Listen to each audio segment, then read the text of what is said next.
forma, deixa na biblioteca, e se a pessoa quiser assistir, assiste tranquilo. Então vamos lá. O Japão é conhecido como país do sol nascente, por situar-se no extremo oriente, e seu território é composto de mais. Está meio escrito errado isso aqui, né? Composto por mais de 3.400 ilhas, predomina um relevo montanhoso por causa das forças orogênicas recentes. O país está localizado numa área de encontro das placas tectônicas e, por isso, inúmeros vulcões, muitos deles ativos, e também terremotos com certa frequência. Os ventos frios e secos que vêm da Rússia e as correntes marítimas frias mantêm as temperaturas mais baixas na parte norte das ilhas. Ou seja, nas áreas de maiores latitudes, essa configuração natural dificulta a agricultura, mas explica a importância da atividade pesqueira que se estende além do mar japonês. O Japão é um país de civilização milenar. As planícies litorâneas e planaltos, que ocupam apenas 20% do território, apresentam as altas densidades populacionais, né? Então, por ser um país que está ali na zona de fogo do Pacífico, né? Um país montanhoso, então as pessoas vão morar nas planícies, né? E aí acaba tendo uma grande concentração demográfica, né? Nas áreas litorâneas e nas áreas de planície, que é somente 20% do território japonês. O primeiro governo centralizado do Japão foi instituído somente por volta do século IV e unificou diversos reinos autossuficientes. No entanto, os conflitos entre os reinos continuaram. Os samurais, que eram guerreiros recrutados nos diversos clãs para defender o território, passaram a ocupar cada vez mais os cargos de confiança e, progressivamente, se instalaram no poder. Dessa forma, formou-se a classe do shogunato, guerreiros da maior confiança do imperador. E desde o século XII, alternaram-se períodos de governo imperial e militar, e algumas vezes coexistiram, né? O governo junto. O Shogun, né? A gente quer dizer guerreiros do imperador, né? A gente tem um lutador brasileiro do UFC, que o apelido dele é Shogun, né? Não sei se vocês lembram disso. Não sei quem curtiu o UFC aí. Não tem isso? Não tem um lutador que é o Shogun? Ou não tem? Estão me ouvindo aí? Sim. Eu não sei, eu não escuto, eu não vejo UFC. É o Shogun, mas eu não lembro o rosto dele, mas eu sei que tem um cara que é Shogun. E ele acha que ele é até descendente de japonês, que ele tem o olho meio puxado. Aí, ó, o mapa da densidade demográfica por habitante por quilômetros quadrados, né? Então, ali, ó, cidades e população em milhões, né? Então, o amarelo clarinho é menos de 50 milhões, o meio mostarda é de 50 a 200 milhões e o laranja é mais de 200 milhões, né? Então, a gente vê que os litorais, né, são mais povoados. Onde estão as áreas laranjas. Tóquio aqui, né? Kawasaki, Yokohama, Osaka, Kyoto, aqui onde foi lançada a bomba, Hiroshima, Sendai, deixa eu ver se tem mais alguma coisa aqui para cima, e Sapporo. Alguém aqui já foi no Japão ou é descendente de japonês? Aqui, como a Coreia do Sul é bem pertinho do Japão. Alguém já foi? Eu queria, mano. É, Acho que tá legal. A cultura. eu acho também maneira a cultura japonesa. Aqui a gente tem o templo Kinkakuji foi construído durante o shogunato de Ashikaga. Ele está localizado na cidade de Kyoto, no Japão. Eu vi um filme que ele fala sobre missões, né? E aí ele fala sobre dois padres católicos. E aí esses padres, eles vão, mais que para o Japão, evangelizar. Só que a cultura chinesa é uma cultura muito forte, né? E aí os caras não conseguem de jeito nenhum. Aí os japoneses fazem eles renunciar à fé deles, né? O inquisidor que eles falam lá, né? Faz eles renunciar à fé deles e aceitar a cultura japonesa e põe eles para estudarem e tal. Parada, é um filme bem forte, assim. Depois eu vou ver o nome e vou... Pô, mas eu vi uma entrevista que os japoneses, eles nem ligam assim, muito para a religião, eles pouco se importam. E basicamente eles têm a educação, né? Uhum. Mas é um filme Eles, antigo, é tipo de 1900 e 1500 e pouco, uma parada assim, entendeu? entendi. Bem antigo. Então vamos lá. Do século 17 ao século 20. Em 1641, medidas de reconstrução do país após diversas guerras incluíram a expulsão dos estrangeiros do arquipélago e o fechamento dos portos a navios estrangeiros, exceto de chineses e holandeses. Até o século XIX, o Japão evitou interferência das potências estrangeiras e permaneceu bastante isolado. A economia capitalista em expansão não mudou, desculpa, a economia capitalista em expansão no mundo necessitava de mercados.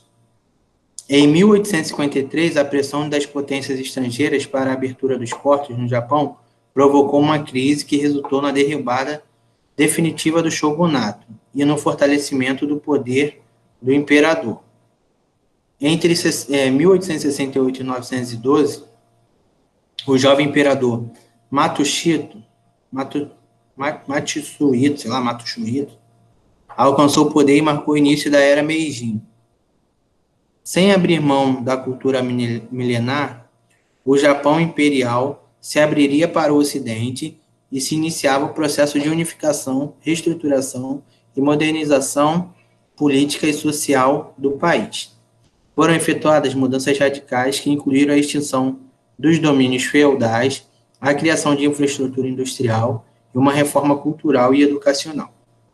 Em 1894 e 1895, o Japão entrou numa guerra contra a China por causa da disputa pelo controle da Coreia, país com posição estratégica em reservas de minerais de carvão e ferro. Após vencer a guerra e necessitando de minerais para industrialização, o Japão ocupou a Manchúria, região da China rica em minérios.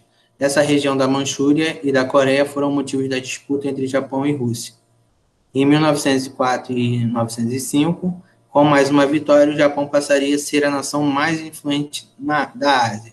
Assim, monopolizaria o mercado asiático e ganharia parte das ilhas Sakhalinas. Ao iniciar-se a Primeira Guerra Mundial, o Japão conquistou importantes mercados dos países europeus, debilitados pelo conflito, principalmente nos setores da indústria naval, química, têxtil, de adubos e de medicamentos. Muitas indústrias e grandes bancos se fortaleceram nessa época, graças ao enriquecimento das famílias tradicionais de comerciantes, donos de terras e manufaturas. Formaram-se grandes grupos empresariais de holdings. Holdings alguém sabe o que é holding? Ninguém sabe? Holdings é uma empresa que administra várias empresas, entendeu? Tem isso aqui no Brasil? Tem empresas que administram várias empresas. Por exemplo, o Grupo Pão de Açúcar, ele é dono de vários mercados, entendeu? E aí ele Ah, tá. tem, tipo assim, qual, por exemplo, Casas Bahia, eu acho que é Casas Bahia, Lojas Americanas, que é tudo do mesmo preço, entendeu? O Extra, não sei se tem uns grupos assim dessas holds, assim, né, que é tudo o mesmo valor, tudo mesmo preço, mesmo frete, tudo é a mesma coisa. Chamados Zaibatsu, sei lá, como Mitsui, Mitsubishi, Sumitomo, Yasuda e Daiichi. Ó, aí tem a empresa, ó, o banco, Sumitomo Mitsui. Depois de fusões anteriores, em 2001, a empresa Sumitomo e Mitsui, ambas fundadas no século XVII, se fundiram, formando um grupo com a atuação em diversos segmentos, como financeiro e de seguros, imobiliário e de telecomunicações. Na foto, o prédio sede do conglomerado na cidade de Osaka, no Japão, em 2015. Por exemplo, a Nextel foi comprada pela Claro, né? A Claro é uma empresa mexicana, né, de telecomunicações, e ela comprou a Embratel também, e essas empresas elas vão se fundindo, né? Uma vai adquirindo a outra. Ó, Japão, né? O outro exemplo disso, alguém lembra do mercado macro? Já viu o mercado macro? Não. Não? O que acontece? O macro, ele foi comprado pelo grupo, eu não sei se é Carrefour ou se é do Atacadão, mas eu acho que é o grupo Carrefour, que é dono do Atacadão e agora dono do Macro também. Aí tu pode ver que as lojas do Macro estão mudando para Atacadão. Então sempre tem essas incorporações das empresas. Vamos lá.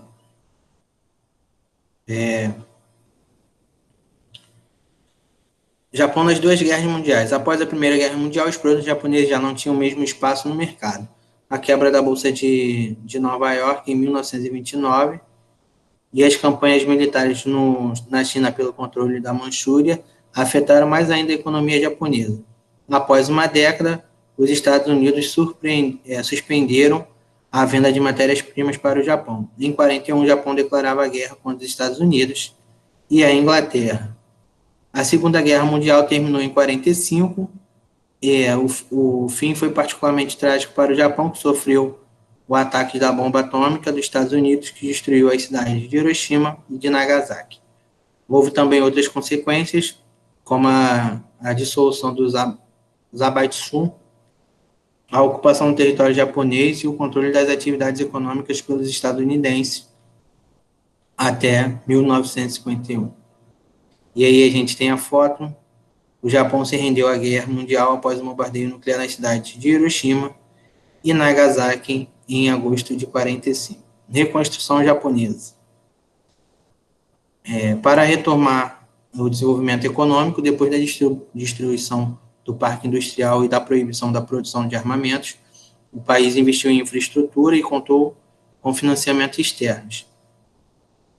Juntamente com os termos de renúncias de guerra, foi inevitável aceitar a assistência e a cooperação dos Estados Unidos. Por causa da posição estratégica do Japão no continente asiático, o país cedeu territórios às bases militares estadunidenses, que procuravam posições favoráveis para deter o avanço do comunismo pelo país da Ásia. Na década de 60, mesmo com o mercado interno reduzido, os produtos japoneses já eram bem aceitos no mercado internacional. O investimento na melhoria da qualidade de produtos, as novas tecnologias e o aumento da produtividade com o objetivo de eliminar desperdícios no processo industrial, permitiram que as mercadorias e bens fabricados no Japão ultrapassem os Estados Unidos em qualidade e invadissem as lojas estadunidenses. Na década de 80, o Japão fazia parte das principais economias industriais do mundo. Alguém já comprou aqui algum produto japonês? Eu não sei. A maioria é chinês.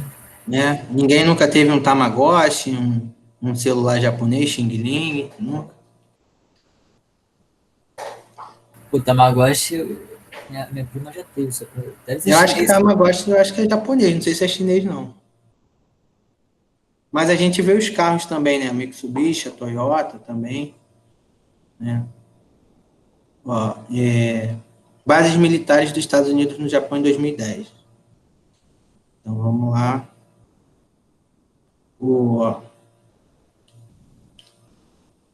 Deixa eu ver se vai aumentar aqui o mapa. Que aí dá para a gente ler ele melhor. Não, ao invés de aumentar, diminuiu. Então, vamos lá.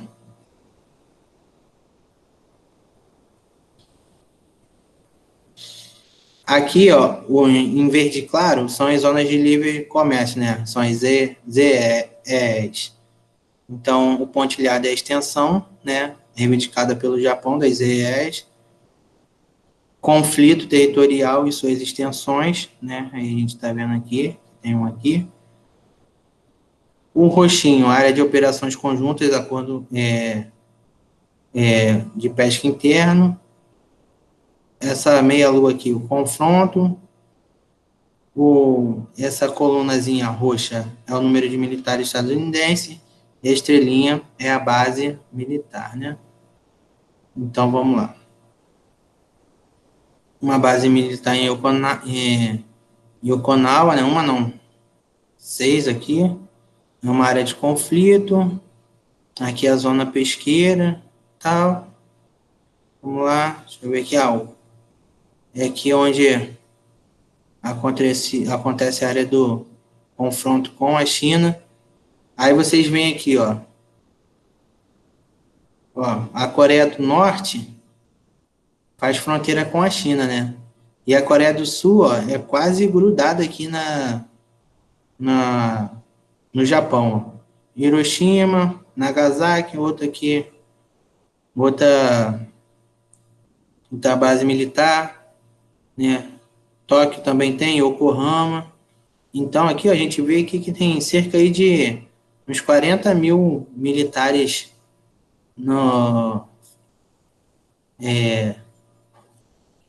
americanos instalados no continente, no Japão, né? Então, a gente vê essa situação aí que o Japão vive. Aqui é a área de confronto com a Rússia, né? Porque a Rússia recebe apoio da China, né? E a China recebe apoio da Rússia. Vamos lá, próxima página. Reestruturação econômica do Japão. No final do século XX, o Japão já estava novamente integrado no processo de globalização econômica, a modernização tecnológica, os novos métodos de trabalho e a reestruturação da organização industrial garantiram o sucesso dos produtos japoneses. Já a qualificação dos trabalhadores foi conseguida com investimentos em educação e produção com qualidade. O governo organizou a economia com investimento em isenções fiscais, reorganização do Zaibatsu e incentivo à população interna para obtenção de recursos. Incentivo à poupança interna para obtenção de recursos. Os modelos de produção fordista e taylorista já não podiam atender às novas exigências da produção japonesa. A inspeção de qualidade desses modelos aumentava, os custos de produtos, o custo do produto também aumentava e não conseguia atingir seu objetivo com esse. Dessa forma, foram desenvolvidos novos métodos, técnicas e ferramentas que serviram para eliminar peças defeituosas e reduzir e atingir a qualidade máxima. Então, a gente vê aqui, ó, o que o Japão ele investiu? Investiu em educação, né? A gente vê aqui em infraestrutura, né? Investiu em organização industrial, investiu em educação, né? Para quê? Para que os produtos que fossem fabricados, né? Quando você qualifica quanto mais qualificado, né, é o seu trabalhador, mais qualificado vai ser o seu produto, né? Então, a importância do investimento em educação, né? O índice de analfabetismo no Japão, ele é quase zero, né? Por conta dessa questão da educação. Toyotismo, um modelo tomado como base, era desenvolvido na fábrica da Toyota. Depois da Segunda Guerra Mundial, o toyotismo empregava um modelo enxuto de produção, ou seja, combatia todo o desperdício no transporte, na produção e no estoque de produtos. Portanto, possui estoque zero e lote unitário. entre outras medidas. As atividades e o fluxo de mercadorias e de valor passaram a ser rigorosamente mapeados e controlados para o cumprimento dos objetivos. Como a gente já falou, né, ano passado, quando a gente estudou trabalho e sociedade na sociologia, né, a Toyota, o toyotismo veio com esse objetivo do estoque zero, né? E até hoje, muitas vezes acontece isso. Quando você quer comprar um carro, você não chega lá na agência da Toyota e compra, né? Eles veem, o que você quer no carro? Ah, quero roda de liga leve, quero banco de couro, trava nas 4 portas, farol de LED, não sei o que, tá bom. Daqui a 20 dias, teu carro vai ficar pronto, né? Então, ele já não tem um carro produzido lá para você pegar, como outras indústrias fazem, que trabalham com estoque, né? Eles trabalhavam com pronta entrega, né? Você fazia a encomenda e depois você recebia o seu carro personalizado do jeito que você tinha escolhido. A reorganização do processo produtivo incluiu a preocupação com os prazos, o uso de máquinas de ajuste rápido e flexível e o emprego do sistema just-in-time. A produção, o transporte e a venda devem ser feitos por demanda. Nesse sistema, tanto o produtor quanto o cliente saem ganhando, já que o consumidor pode escolher o produto de acordo com suas preferências, enquanto o produtor economiza na compra de matérias-primas. Vou dar outro exemplo. Por exemplo, a Manu está vendendo sabonete, né? Que é muito bom, até recomendo, eu comprei 2 também. Mas vocês acham que a Manu tem que produzir um monte de sabonete ou é melhor ela vai ter mais lucro se ela produzir por encomenda? Que ela vai comprar o material necessário para produzir aquela quantidade de sabonete que ela tem encomenda. Porque você imagina, ela produz um monte de sabonete, gasta dinheiro com matéria-prima, gasta dinheiro com mão de obra, né, que é a mão de obra dela, que gasta tempo, essas coisas todas, com embalagem, com um monte de coisa, e aí ela não vende, entendeu? Vai ficar tudo encalhado lá. Então, esse foi o motivo da crise de 29, né? Porque se tinha muito estoque, você não tinha quem consumisse. Então, aqui eles estão dizendo que a venda deve ser feita por demanda, né? Pela necessidade dos clientes. Beleza? Deu para entender? Tranquilo?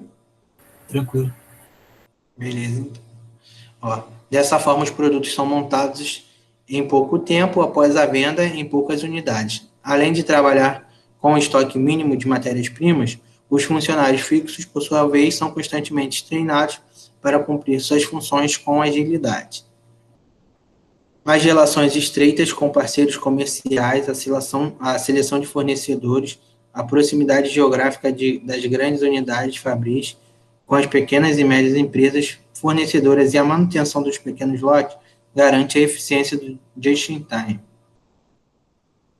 O modelo toyotista foi adotado por outras empresas japonesas e também por grande parte da comunidade empresarial mundial, que viu nele a possibilidade de modificar o gerenciamento da produtividade e alcançar maior competitividade nos mercados. E a gente está vendo aí, fábrica da Toyota em Aichi, no Japão, 2014. Parceiros comerciais e produção industrial no Japão. A produção em larga escala japonesa se expandiu com a fabricação de bens de consumo duráveis, conquistado nos mercados nos Estados Unidos, Europa e em especial na Ásia. A Samsung é japonesa, não é? Se eu não me engano, ou é chinesa? Não sei o peso daqui. Samsung? Eu acho que é japonesa. É sul-coreano. É coreano? Sul-coreano? É sul-coreana? Isso. Pensei que era japonesa. Desde a Guerra Fria, o Japão tem realizado investimentos nos tigres asiáticos. Coreia do Sul, Taiwan, região administrativa especial de Hong Kong e Singapura. E nos novos tigres, Malásia, Indonésia, Filipinas e Tailândia. Para conter o avanço comunista, esses países passaram a complementar uma economia japonesa que permaneceu com a indústria mais qualificada e complexa, além da pesquisa em tecnologia de ponta.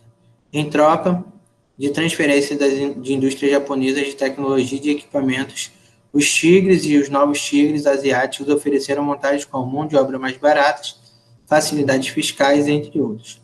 Os principais complexos industriais japoneses encontram-se nas planícies, próximos aos portos do Pacífico, para minimizar os custos de transporte, facilitar a recepção de matérias-primas e recursos energéticos, dos quais o Japão é dependente, e a exportação dos produtos industrializados. Os principais centros industriais são Tóquio, Nagoya, Osaka, Kobe, além de Sapporo e Nagasaki. Os diversos tecnopolos, como os localizados em Miyazaki, Ubi, Hiroshima e Nagaoka, atestam a importância da tecnocientífica japonesa e produzem inovações no ramo da eletrônica, robótica e química.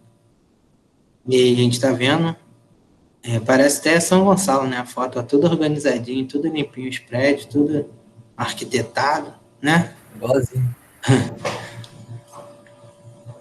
Tsukuba é um dos principais tecnopolos do país. A cidade conta com universidades e diversos centros de pesquisa de tecnologia de ponta. É um dos locais mais procurados para a instalação de novas empresas. Muitos brasileiros têm ido para o Japão, né, em busca de emprego, em busca de uma melhor qualidade de vida. Ó. Robô Numeric, um robô acima da Honda. A Honda também é japonesa. Eu já tive uma moto da Honda. Em apresentação durante a conferência de Robô Numeric em Saint-Quentin, na França. Distrito de Shibuya, em Tóquio, no Japão. Foto de 2015 aí. Parece até a Times Square, né? Não é isso? Lá em Nova York? Vamos lá. Japão atual. Durante a década de 90, o Japão enfrentou uma grande crise. O excesso de capitais tornou atrativos os investimentos na bolsa de valores e no mercado imobiliário. E essa grande demanda provocou um aumento irreal dos preços. Aos primeiros sinais da crise, a venda das ações e dos imóveis ocasionou uma queda de preços, além da quebra do setor bancário. O PIB japonês apresentou um baixo crescimento e houve uma estagnação econômica, endividamento público e empresarial, além da queda nas exportações. As medidas adotadas pelo governo foram insuficientes para reativar o crescimento econômico das décadas anteriores, e a recessão adentrou o século XXI, apresentando-se frequentes oscilações no PIB. Segundo os dados da Embaixada Japonesa, a taxa de desemprego, que era de 2,1%, olha como é que é baixa a taxa de desemprego, né? Mas essa taxa aqui é da população economicamente ativa, né? A gente fala que é a PEA, né? Não é de toda a população, não. Subiu para 4,2% em 2012, né? Então, aumentou aí 100%. Em 2011, um maremoto seguido de um tsunami na costa do nordeste do Japão deixou milhares de mortos e destruiu cidades inteiras. Uma das maiores danos foi o vazamento do material radioativo dos reatores na usina de Fukushima. Qual o nome daquele filme que eu esqueci? Que fala sobre coisa? Esqueci o nome. Ó, a evolução do PIB japonês por ano. Ó, em 2009, menos 5,4%, né, de crescimento. E aí depois foi crescendo. Agora está em torno de 2013, 1,6%. O maior ano de crescimento foi 2010. Foi 4,6%. Vamos lá.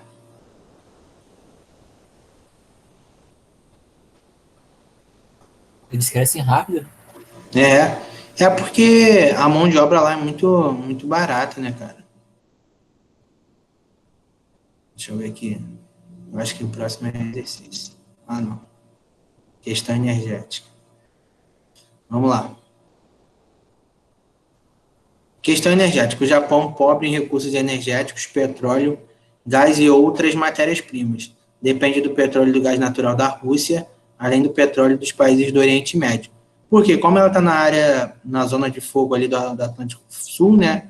Então, tem muito maremoto, muito terremoto, e acontece muita movimentação das placas tectônica. Não dá tempo de sedimentar, né, os combustíveis, né, que é o petróleo, o gás, essas coisas todas. Então, como tem muita movimentação no subsolo lá, então fica difícil de você ter essa sedimentação das matrizes energéticas. Após o tsunami de 2011, o Japão foi desativado progressivamente seus 50 reatores nucleares. Em 2011, 30% da eletricidade gerada tinha origem nuclear, mas reduziu-se a 0% em 2014. Por causa da crescente utilização do petróleo, o carvão e o gás para a obtenção de eletricidade, o Japão aumentou o volume da importação e da dependência dessas fontes, e assim contrariou compromissos assumidos no Protocolo de Kyoto, que previa a redução do CO2, né, do carbono. O preço da eletricidade aumentou de 15% a 20% entre 2010 e 2012. Entretanto, o assunto é polêmico. Em 2014, muitos setores da sociedade insistiam em reiniciar as operações de muitos reatores. Em contrapartida, o Japão está investindo e subsidiando a construção de novas usinas de fontes renováveis, como a solar. Então, aqui a gente vê o Japão, a produção de energia elétrica por fontes de 2007 a 2013.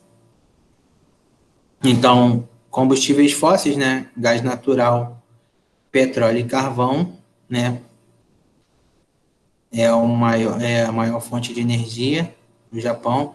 A energia nuclear, né, foi praticamente zerada, né, em 2011, só que ainda resta algum resquíciozinho. E hidrelétrica, bem pouquinho, né? Bem pouquinho. Potência regional. Ao lado da projeção econômica, o Japão sobressaiu no campo geopolítico e se tornou influente e hegemônico na grande área de prosperidade econômica do Sudeste Asiático. Os ressentimentos políticos do Japão com a China, com a Coreia e com a Rússia ainda persistem desde os tempos dos conflitos do final do século XIX, originados em situações como a Segunda Guerra e a Guerra Fria. Desde então, o Japão se equilibra no jogo político. Depende da proteção dos Estados Unidos, enquanto tenta manter as relações comerciais com a China. Entretanto, o desenvolvimento econômico e sua projeção econômica em escala mundial preocupam os japoneses. Já a relação com a Coreia do Norte, a preocupação se deve à realização de testes nucleares, que inclusive desafiam a comunidade internacional e aumentam as tensões na região. Você fazer fronteira com um país que tem uma arma nuclear e fica testando, né, é meio amedrontador, né, a gente fica com um pouco de medo. Então, galera, eu acho que a gente está terminando aqui o capítulo 31, né, e aí na próxima aula a gente dá uma corrigida. Eu não sei se na próxima aula já vai ser a aula presencial aqui, né? Mas aí eu vou botar lá na plataforma para a galera fazer os exercícios e aí a gente procura corrigir na próxima aula. E aí, vocês vão votar esse ano? Já sabem quem votar? Eu fiz meu título pela internet. Não sei Próximo a gente vai falar dos países emergentes, né? China, Índia e Rússia. Já sabem quem vão votar, quem não vai votar, o que vocês vão fazer? Não sei nada. Sabe não? Nem pensando nisso. Todo mundo aqui vai votar? Todo mundo já tem 18? Eu acho que tem. Eu ainda não. Se livrou. Mais tranquilo então, galera. Ó, na próxima aula a gente corrige os exercícios, né? E aí depois a gente vai entrar nos países emergentes, né? Que seriam os subdesenvolvidos.